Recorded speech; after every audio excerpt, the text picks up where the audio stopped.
Энергетическое оборудование тепловых электростанций при эксплуатации, а часть этого оборудования и во время проведения ремонтных работ, является источником повышенной опасности.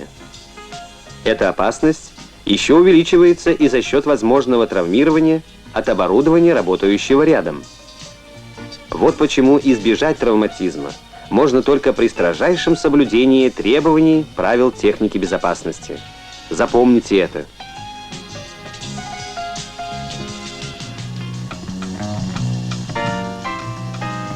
Перед началом проведения ремонтных работ на теплообменных аппаратах и трубопроводах необходимо оформить наряд-допуск. Для обеспечения безопасных условий труда в наряде-допуске должны быть в полном объеме определены меры безопасности. Подготовка котла к ремонту производится дежурным персоналом ТЭЦ. Отключение выводимого в ремонт котла от действующего оборудования производится двумя последовательно установленными задвижками. Между ними и на отключенном участке должны быть исправные дренажные устройства, на время ремонта соединенные непосредственно с атмосферой. За исправное состояние дренажных устройств отвечает эксплуатационный персонал ТЭЦ. Отключающие арматуры и вентили дренажей должны быть обвязаны цепями или заблокированы другими приспособлениями и заперты на замки. На отключающей арматуре нужно вывешивать плакаты по технике безопасности. Не открывать, работают люди. А на вентилях открытых дренажей и воздушников не закрывать, работают люди. В случае, когда отключающая арматура фланцевая, котел отделяется от действующей схемы заглушками. С отключенного по всем потокам котла снимается давление и полностью сливается вода. А дымосос и дутьевой вентилятор включаются на снижение температуры воздуха и охлаждение газоходов котла до значений не более 33 градусов.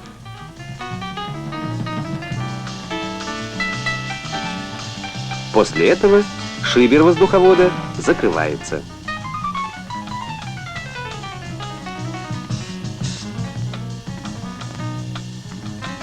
С электроприводов, отключающей арматуры, следует снять напряжение, а с цепей управления электроприводами убрать предохранители.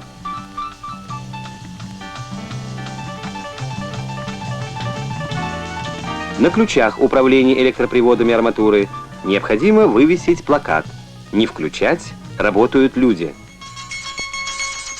Перед началом ремонта рабочая зона обязательно должна быть ограждена и снабжена плакатами по технике безопасности.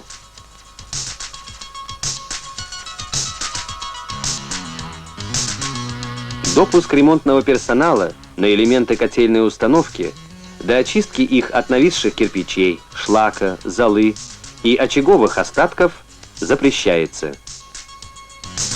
Сбивать их нужно после предварительного смачивания водой через лазы, люки и гляделки. Люди, работающие в топке котлов, где сжигается мазут, должны знать о вредности образующихся отложений и обмывочных вод, содержащих питьеокись ванадия и соединение серы.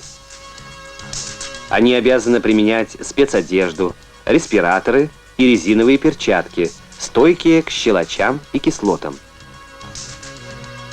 Внутри топки допускается применение светильников общего освещения с защитой ламп от механических повреждений. Лампы накаливания должны быть на напряжение не свыше 220 вольт и расположены на высоте не менее 2,5 метров от рабочих мест.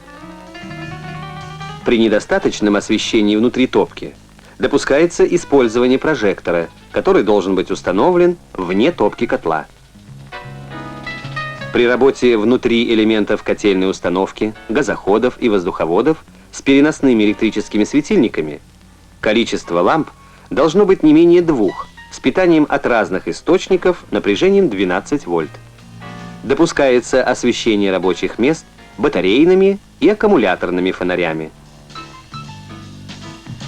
Электрические провода, расположенные на расстоянии менее 5 метров от металлических лесов, на время установки или разборки лесов должны быть обесточены и заземлены, или заключены в короба, или демонтированы.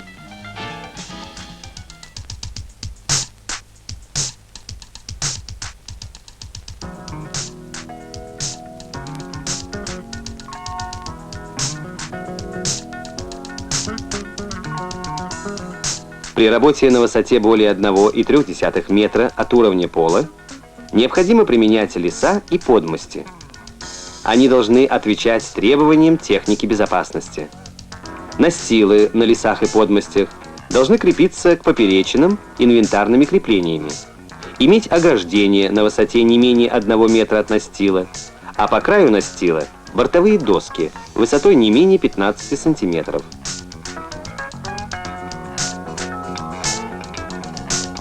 Для подъема работающих на леса должны применяться огражденные перилами лестницы.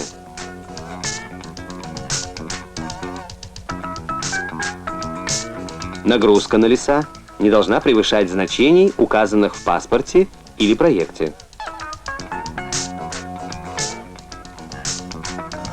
Готовые леса принимаются специальной комиссией, которая составляет акт приемки лесов. Только после этого они принимаются в эксплуатацию.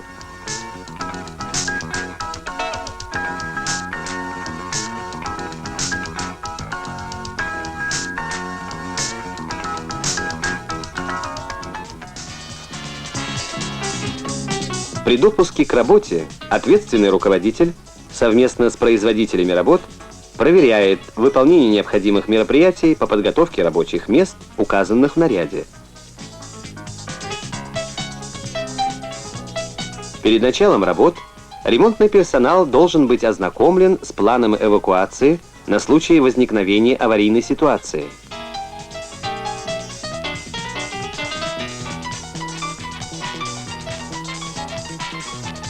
Допуск ремонтного персонала к работе разрешается только при наличии непросроченного удостоверения о проверке знаний правил техники безопасности.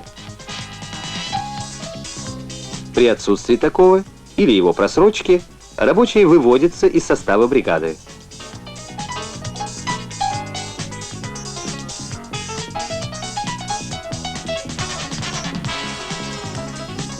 Работа в топках, газоходах и воздуховодах котла разрешается только после проверки воздуха рабочей зоны на содержание в нем вредных веществ и газов. При выполнении работ внутри топки в ней одновременно должно находиться не менее 2 человек. Запрещается использовать для влезания в топку или конвективную шахту котла лаз, через который проходят сварочные кабели, газопроводящие рукава или провода осветительной сети.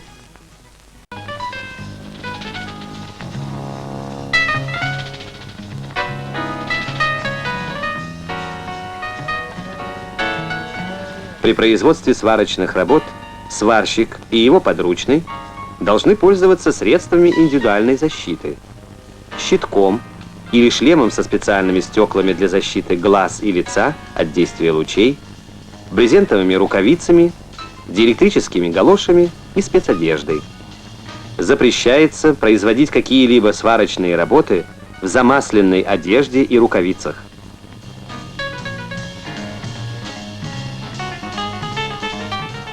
На месте работ необходимо иметь приспособление для тушения огня. При загорании одежды пламя следует гасить, накинув на горящую одежду покрывало или какую-то негорящую часть одежды. Выполнять сварочные работы на высоте с лесов, подмостей и люлек разрешается только после проверки этих устройств ответственным руководителем работ и принятия мер против загорания деревянных элементов и падения расплавленного металла на работающих внизу людей. Производитель работ должен все время находиться на месте работ. При необходимости его отлучки, если его на это время не может заменить руководитель работ, бригада должна прекратить работу и выйти в безопасное место. Выполнение сварочных работ внутри резервуаров, барабанов, баков и других емкостей необходимо обеспечить надежную вентиляцию рабочих мест.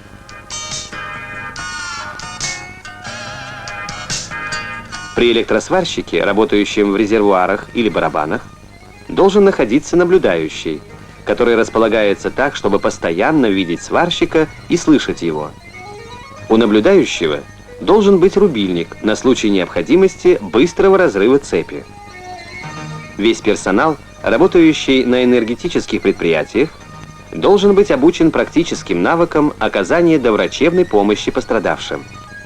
При поражении электрическим током, ожогах, отравлении газом необходимо вызвать врача независимо от состояния пострадавшего и оказать ему доврачебную помощь своими силами.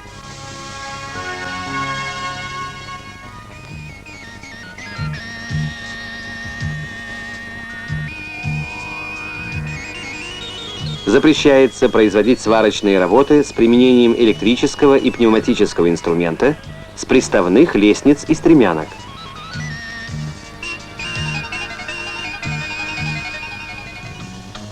При необходимости передвижения рабочих внутри газоходов или других коробов следует проверять прочность обшивки их дна. На ослабленные или поврежденные участки необходимо положить временные настилы из досок.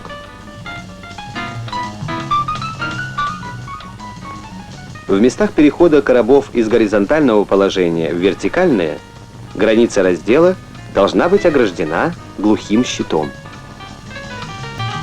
По окончании работ в топке котла производитель работ обязан лично удостовериться, не остался ли в топке кто-нибудь из работающих.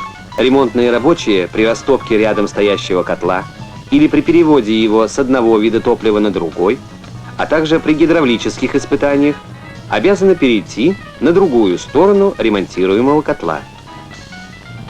Нарушение этого требования в случае аварии может привести к групповому травмированию работающего персонала. Требования безопасности – это не надуманные меры. За каждым из них стоит забота о вашем здоровье и вашей жизни. Самая надежная гарантия вашей безопасности – строжайшее соблюдение всех правил техники безопасности. Не забывайте об этом. Вас ждут дома.